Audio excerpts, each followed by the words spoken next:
Holy crap.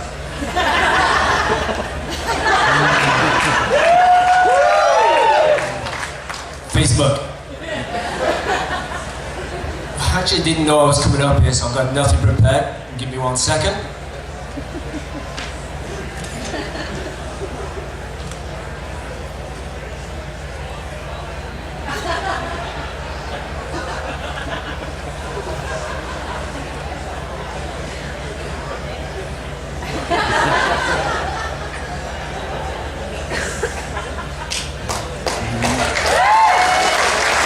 There's more. Nothing prepared.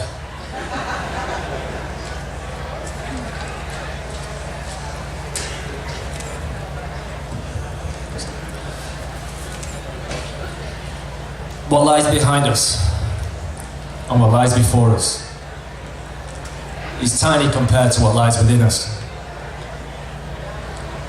My name is Jimi Brockett. My 4.5-year-old son, Ryan Evans Brockett, in May 2008, was completely healthy and normal, or so we thought, was suddenly rushed to hospital suffering from seizures. 6 weeks later, he was diagnosed with inoperable brain cancer and given very little chance of making it out of the ICU. There was a time in the ICU where he lay motionless, tubes, wires, gadgets, and all we wanted to do was give him a hug with nothing in the way. By November of that year, with the amazing help of BC Children's Hospital and the doctors and nurses,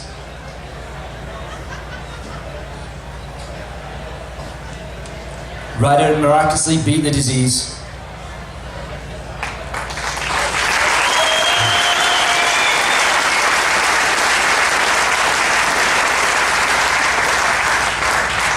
And with his outstanding strength, determination and willpower, he started his journey of learning to walk, talk, eat, and everything else again.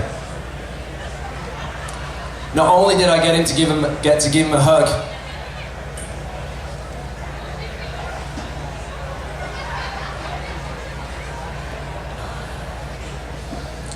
we got to run, jump, bounce, dance, sing, smile, love, and ride together.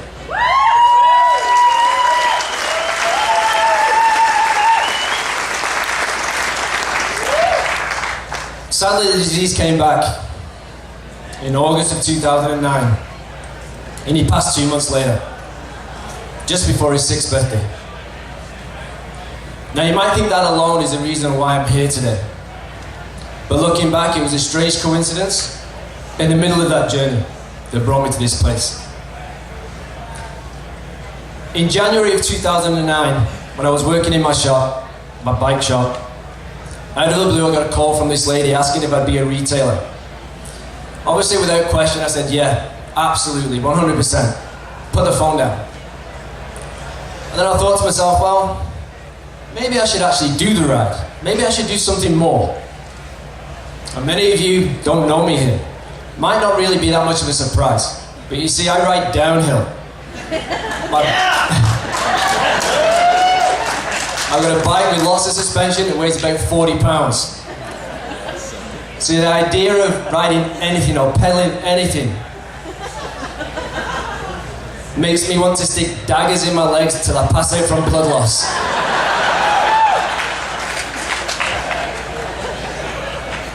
And besides, I've never been on a road bike. And guys, what's the deal with the spandex?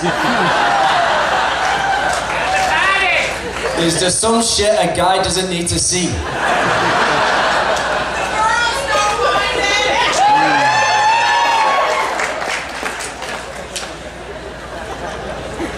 And unless you can shoot webs at the palm of your hands, you've got no business wearing tights. Needless to say, it was going to be a huge challenge for me in many ways, but it was the least I could do, right? I'm sure many of you have said it's the least I could do. Well, today I want to tell you something. It's not the least you could do. Do you know what the least you could do is? Nothing. Fucking nothing.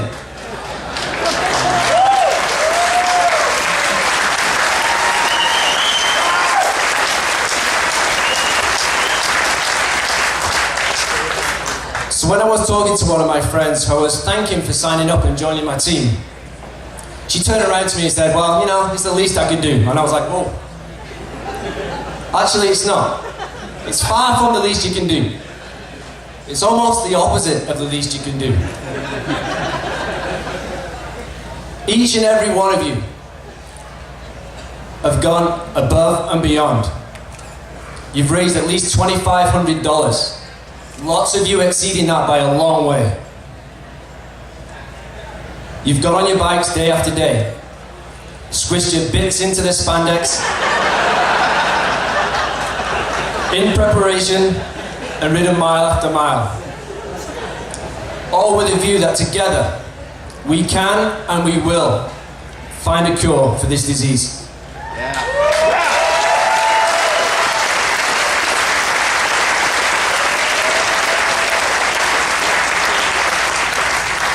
And if what we're doing here today helps families like mine, and many of you not to have to go through a journey like we did, then it's worthwhile, right?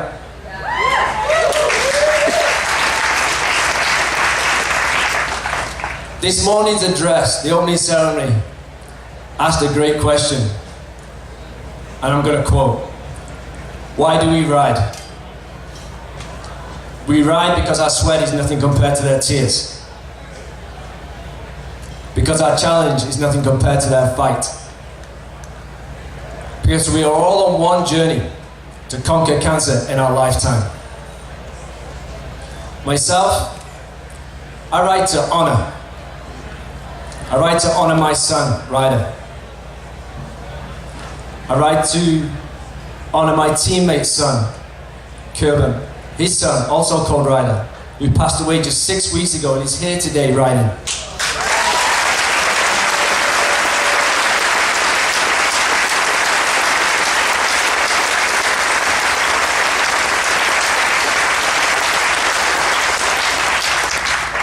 I ride for Pam. Thank you, Jimmy.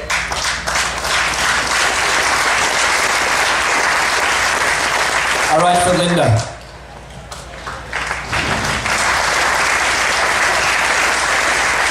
And I ride for Finn.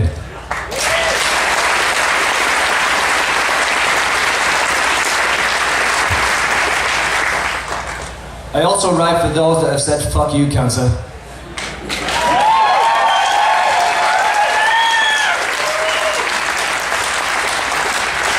So I ride for Jack, I ride for Trevor, and I ride for Logan. These are just a few of the names and the reasons why I ride. Why do you ride? It's easy to get involved when you've been touched by this disease in some way. I'm guessing that within this room, the first person interaction with this disease is probably about 80%.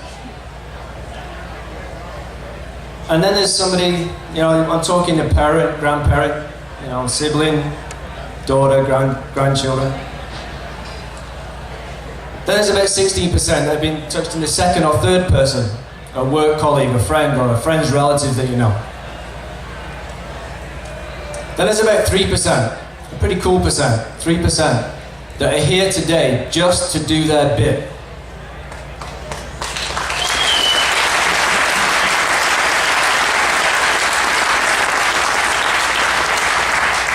And then there's another group. I call them the yellow flag group.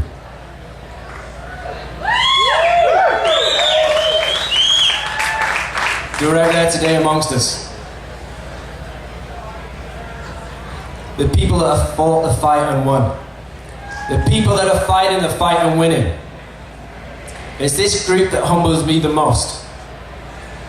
And today I want to applaud this group for giving me the inspiration to write.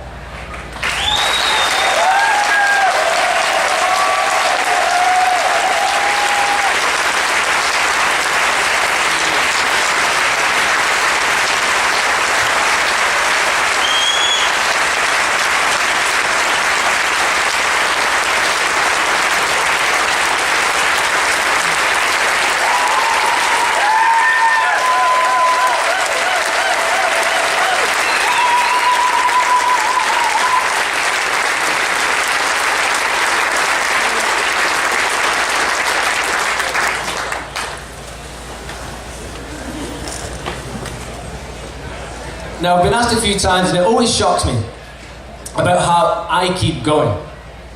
How I get out of bed every day. And I tell them, Ryder, my son, had one mission every day. How much fun could he have? And through his whole journey, even through the sickness, he never quit for 1 second, so how can I? So with that being said, how about we do it all again tomorrow?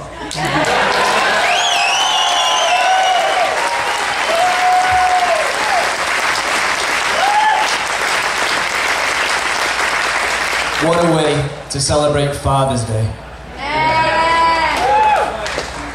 Many of you will be tired, aching and in pain, and a few of you kings of spandex won't.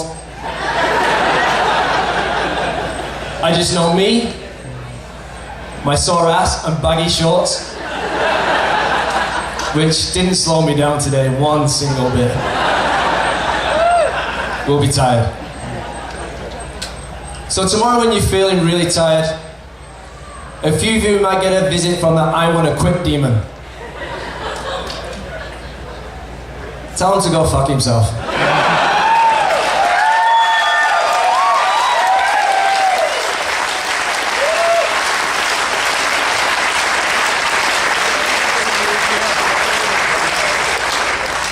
He has no place around here. But if he still hangs around, take a minute, raise your head, look for a yellow flag. There'll be one not too far away, probably in front of you. But he'll be there. If they haven't quit after everything they've been through, then we owe it to them not to quit either. Now getting back to the reason of why I'm here. For someone who's been through a devastating journey, I want to say 2 words. Very simple words, but very, very important words. Thank you. Thank you to my son Ryder for showing me what true strength really is. I want to thank the BC Cancer Foundation and the Right to Conquer Cancer for putting on such a fantastic event.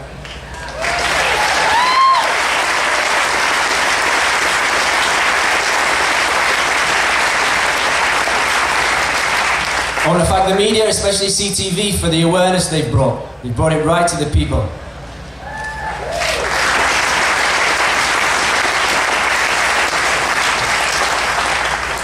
I want to thank my family and friends for supporting me. Thank you to my team, Riders for Riders.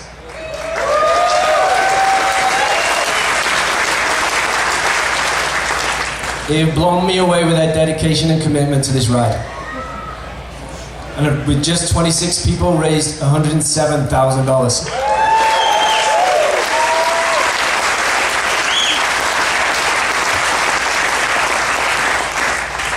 Thank you to my rock, my guiding light, my sunshine, Stephanie, my girlfriend. She's right over there. She doesn't like people looking at her. I lied, she loves it. Who, if it wasn't for me, would much rather be on a patio in Kitch right now, drinking a nice glass of red wine. Thank you for being by my side every single step of the way. Thank you for supporting and believing in me. There are no words to express my love and appreciation for everything you've done.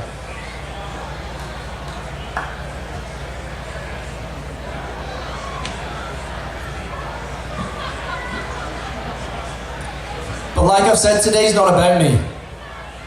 It's about you, every one of you.